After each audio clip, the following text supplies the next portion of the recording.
সামনে যে রাস্তাটা দেখতে পাচ্ছেন এটা হচ্ছে NH-19, যেটা হচ্ছে বর্ধমানের দিক থেকে, কলকাতার দিক থেকে দুর্গাপুরের দিকে যাচ্ছে। বর্ধমান থেকে দুর্গাপুরের দিকে যেতে রাস্তার ডান দিকে পড়বে এই জায়গাটা। আমরা আছি ফাগুপুরে, বর্ধমানের নবাবহাট থেকে মাত্র 2 কিলোমিটার। এই যে ক্যানেল দেখতে পাচ্ছেন, ক্যানেলের ওপর দিয়ে একটা ব্রিজ হবে, একদম ডাইরেক্ট NH থেকে এইখানে ব্রিজটা এই রাস্তায় এসে উঠবে।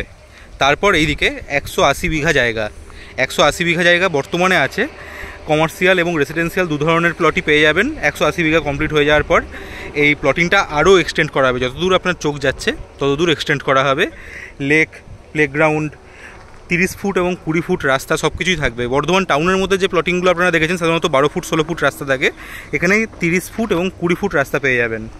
আরেকটা জিনিস, আপনারা যারা ওই বর্ধমান টাউনের মধ্যে 15 লাখ 20 লাখ বা 30 লাখ টাকা পার কাটা জায়গা দেখে ভাবেন যে 5 বছর আগে যদি কিনতাম, 10 বছর আগে যদি কিনতাম দামটা অনেক কম হতো, তো তারা এখন এখানে ইনভেস্ট করতে পারেন। ওইখানে যেরকম দাম বেড়েছে এখানেও আগামী 1 দশকের মধ্যে কয়েক গুণ দাম বেড়ে যাবে।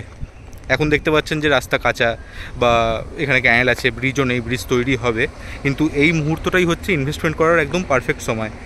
ডেভেলপমেন্ট হয়ে যাওয়ার পর জায়গাগুলো দামের জন্য আর হাত দেওয়া যাবে না। এখন খুব স্বল্প দামে কমার্শিয়াল এবং রেসিডেন্সিয়াল প্লট বুক করে নিতে পারেন। যদি আগ্রহী হন যোগাযোগ করুন আমাদের সাথে।